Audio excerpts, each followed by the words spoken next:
Welcome in. It is Friday at about 5:30 here, so just over 24 hours after Nebraska won their first NCAA tournament game, beat Troy 29 points, I believe, is what it ended up. They kind of did what they were supposed to do. It was a feel-good game for Nebraska. Initially, 10 minutes in, it wasn't really looking like Nebraska really came to play, but those final 30 minutes of the game really kind of proved that where Nebraska was as a program. They looked good. Sam Price looked good. Rink looked good. Everybody. And it just kind of they really cemented themselves as the 4 seed that they deserve to be. Yeah, I guess, Elliot, if you just want to kind of get us started and anything that stood out with you, we'll just kind of ping pong off each other from here. Yeah. They played exactly how I wanted them to play. A defensive masterclass, only allowing 47 points. They hadn't been playing very well at the tail end of that season. I mean, they did play a lot harder opponents than they did kind of, beginning of the Big Ten schedule, I guess. But, they really pulled it together there. Like you said, it kind of started off a little slow, and then I'm pretty sure Price made 3 or 4 threes back to back to back. And everybody just started feeding off of it. And it was awesome. It definitely wanted to see that. It gives me a lot of hope going forward. Even BK had a 3-pointer there at the end of the game. So, everybody was getting some love from behind the arc. Yeah. And one thing I was really looking for in this game is just to see some consistency, I guess, from Rink and Jamarcus Lawrence, because like we've said a bunch of times, Price, he's going to be our leading scorer almost every night, but we need other guys to step up, because you can't just have Price carry us every single game. He had like 23 points, but, we had Rink had 11 points. Jamarcus Lawrence had 13. Frager had 13. So, a lot of guys having, a lot of points, or double digits. So, that was a positive sign. Yep. Yeah, 4 Huskers in double digits. I think to your point, honestly, what was super exciting for me was seeing Jamarcus kind of get it going.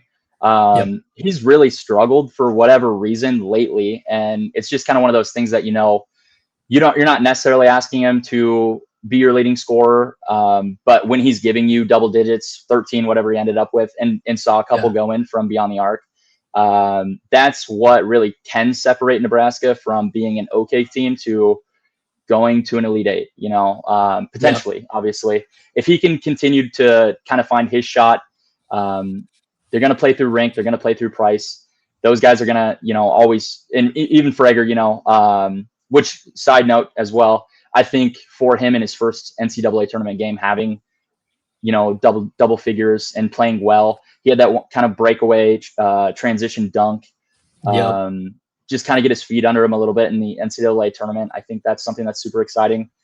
Another thing that I would say is Nebraska only turned the ball over 6 times, which is something that really stuck out, because in recent games they've struggled and been really bad at taking care of the basketball. So obviously it was against Troy. The athletic profile isn't a Purdue, isn't an Illinois, isn't a Michigan, but seeing that they're able to take care of the basketball and just kind of meet the moment with that urgency was something that I really enjoyed seeing. As far as defensively, I guess, do you just want to kind of maybe expand on your thoughts about how Nebraska defended Victor Valdez and Thomas Dowd? Yeah, at the beginning there, I think Troy made a couple threes, and I started to get concerned, and I was like, is this how the whole game's going to go? Because if Troy's just going to keep shooting threes and making them, we're not going to be able to keep up. We obviously can score, but they're just going to keep making them. I don't remember the guys. I think I know who you're talking about. Valdez, yeah. He was still 4 for 6 from 3, but I just feel like he didn't have the opportunity to shoot a lot, and I think he made like 2 or 3 threes in the second half when it didn't really matter anymore for them. But I think we just did a lot better after the first, maybe the first or second TV timeout. They came out and they played a lot better defensively, not allowing them to just, take those threes, just a lot better rotation and closing out. It was just a lot better defense by everybody. and we didn't have like a lot of steals. I think we had 5 as a team, or no, that's okay. We did have 10, so maybe we did have a lot of steals. I just don't remember Hoiberg getting a lot, but like usual. Sure, But yeah, sure. we played all around pretty. I mean, if you only allow a team to score 47 points, you're going to be playing a pretty good defensive game. But Yep. yeah, and yeah, for sure. Yeah, I mean, it's hard to say they played bad on the defensive end when you only give up 47. So obviously they played well. They did what they needed to do. To your point, again, they started out really, really hot, and it's kind of one of those games that you're thinking, oh no, like a mid-major is going to come in and they're just going to shoot the lights out and they're going to advance, right? And they're going to take down, a higher seeded team. But obviously Nebraska adjusted really well. And I even think, like, I don't know how many minutes that, like a Jared Garcia got in, but those forwards were obviously the best players for Troy. And just seeing that Nebraska kind of got a little bit deeper into the rotation and had those guys that could at least give you solid defensive minutes was something that was super exciting from that aspect. So, yeah, I think that's something that's showing, that they can adjust in game, which is maybe something that they've somewhat struggled with in recent memory. That's super exciting for this team going into the next round, knowing that at some point, Vandy's going to get hot and you're going to have to adjust. So I guess if you have anything left, we can definitely talk about it for Troy. So I'll hand it off to you. Yeah, I'll just say one last thing, and I'll say I was going to talk about minutes later once we get to Vanderbilt, because I have something to say about how their minutes are spread out, and then something about ours too from the past game. But yeah, just one last thing too. If you look at our box score, we thought we shot 36 from 3. But if you really look at it, Curtis, Justin Bolus, and Kendall Blue all shot 3s at the end of the game and all missed. So if you take those away, if you take it away, it's closer to 40% there. And then also, like, for example, Frager's been pretty cold from behind the arc. And he was 2 for 10 yesterday. And so he had 2 fall late in the game. So I think hopefully that's going to get him going now, because, he's been in a bit of a slump behind the arc. So, I mean, if he can get going, I mean, you got Jay Law behind the arc, you got Bryce Sanford, obviously. And then if you get Brain Frager and even Rink Mass behind the arc, I mean, 3s are what wins you games in March most of the time. So if they can get that going too, that'll be huge for the Vanderbilt game too. Yeah, I agree. Obviously, hit a 3 was like something that being at the game, everyone in the crowd was like, oh wow, like even he's hitting. So it was just kind of Nebraska's night. From beyond the arc, even if the stat sheet doesn't really look like it because of those late game kind of throw up in garbage time. So I even heard it. I was watching a CBS interview after the game, and they were saying, if Nebraska's shooting like this for the rest of the tournament, there's no reason that they can't keep going. That is something, you're absolutely right, that if they stay hot from beyond the arc, they can go out toe to toe with any team in the country, and they're probably going to need it against Vandy. So we'll go ahead and transition over to Vandy. In their game against McNeese State, they had 4 players that hit double digits. And obviously, I think Tyler Tanner had 26. So he's their guard. He's going to be who they're going through. He can score at all 3 levels. He's athletic. He's not big, but he's athletic and he's feisty. It's going to be a really big matchup, I think, for Sam defensively, and honestly everyone to kind of help out, because he's more than willing to get into the paint and go get fouled. With that, what would you say maybe is the biggest storyline heading into that for Nebraska in this matchup tomorrow? I'd say, okay, Vanderbilt has, I mean, they're not very big. They have one guy that's 6'10", and I think the next biggest guy is 6'7", so they're not huge. That's been big for Nebraska when they go against bigger lineups. They don't do as well. So obviously the glass is always a big thing for the Huskers, getting those rebounds. They did a really good job against Troy. So if they can keep that up. But what you're saying with Tyler Tanner, I mean, their guards are pretty good. I mean, they have Tanner, and there's another guy that starts too, and then they have one other guy that comes off the bench, and they're all pretty serviceable, and they all get quite a bit of minutes. So it's it's going to be a big matchup for Hoiberg for sure, and I'm sure Cale Jacobson's going to get in. He only played 15 minutes and usually plays 20, so we'll see if he plays a little bit more. I just think how it worked out against Troy since they have a bigger lineup. But yeah, Sure. I'm really excited to see how our guards do against Vanderbilt's for sure. Yeah, I would say, just piggybacking off of that, thinking how Nebraska stacks up height wise and athletic with Vanderbilt. I think it's favorable not seeing a team that is drastically bigger than Nebraska is, because they have struggled with that both times against Purdue. Even if the first one went into overtime, Nebraska didn't really look like they belonged on the court with Purdue for a lot of that game. And I think it's favorable seeing that, at least in this second round matchup, that they're going to be going against a team that they're at least relatively the same length as, and kind of that same athletic profile.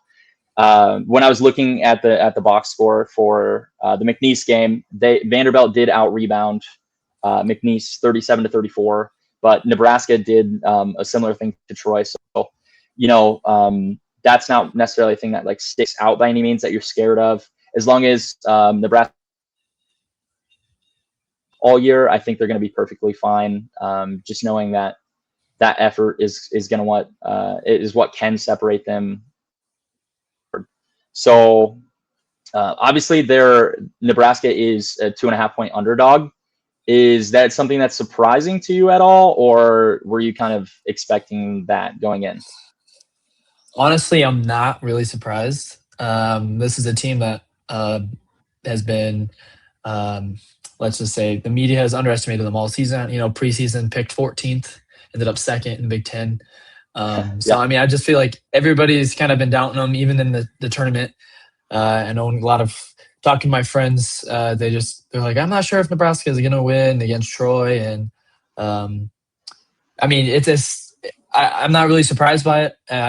I don't know if they're going to use it as fuel. I bet they will, because they've just been a team that's been, underestimated all year. And so they're just going to use it as fuel for every game to help them play. And that's going to be a big thing too, just, getting over that emotional victory, winning your first NCAA tournament game yesterday. So yeah, they got to get over that emotional part. And I think I saw Fred say it in some press conference or something, but it's definitely going to be a big part of this game, is getting over that emotional thing. Cause I've seen it with a lot of the teams I like to watch. They'll have an emotional victory and they just come out flat in that next game. So sure. Definitely need to get over that game, move on, and get ready to play Vanderbilt tomorrow. Yeah, I really think with that, on that, kind of topic, just how veteran Nebraska is really what sticks out. I think they're emotionally mature enough by now. It's not like they're new to the success, at least this season. They beat good teams before, so it's not anything new to them. And they're going to be asked to beat another really good team in Vanderbilt tomorrow. So I think those leaders, those seniors, are something that they can kind of lean back on. The urgency that they have, if they can keep it, they'll be just fine. And you've probably seen it on TV if you weren't at the arena. To the people that are listening, but obviously Nebraska has a humongous home field advantage in Oklahoma City. It is a resounding Husker takeover, and you can hear it. Everyone can see it. And I just think that's something that, can, and obviously maybe, brought the energy at least yesterday. If they can continue to do that, if Nebraska gets out to a hot start, there's no reason the crowd won't get back into it again, and they'll just be able to feed off of that. So I think, while obviously fans don't win games, it does help them. And to their credit, they played well enough to keep the fans in the game and engaged the entire time. If they can do that again tomorrow night, I think they'll be perfectly fine. So if you got anything else you kind of want to hit on, go ahead. Yeah. I'll just touch on minutes, I guess. I think that's what I was alluding to earlier. Sure. We're talking about Troy.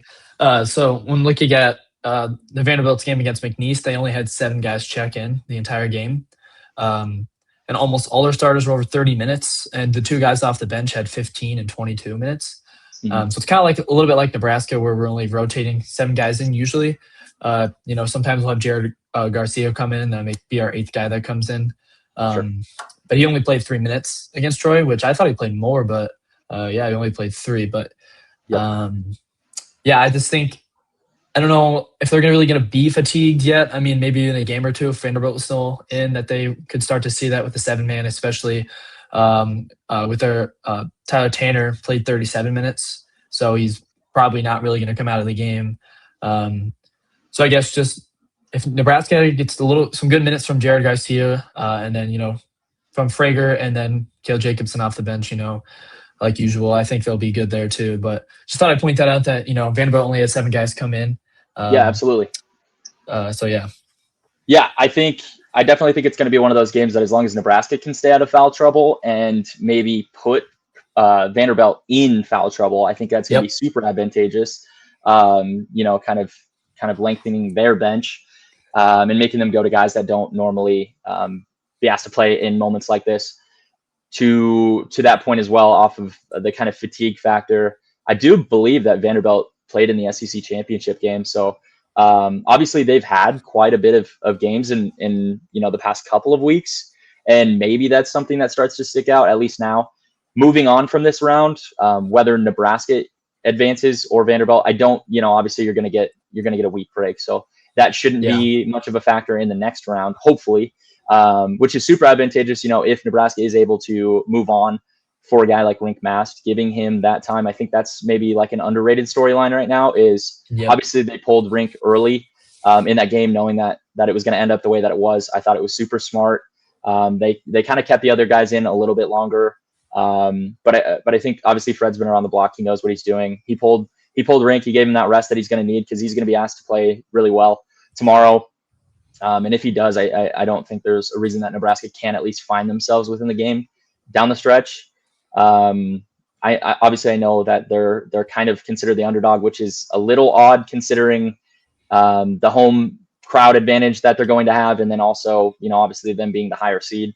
But regardless, Vegas knows what they're doing, so we'll see how it goes. And you just know that Nebraska is going to have to come out and play their A game if they're going to advance. And there's no more Troys left on the schedule for them if they're going to keep winning. So you're going to play good teams, or you're going to play a team that's really, really hot, down the stretch. So just kind of keeping that urgency that they played with at least yesterday, and doing the things that got them to this point, they'll be perfectly fine. So unless you have anything else that can wrap us up, but let me know, I guess.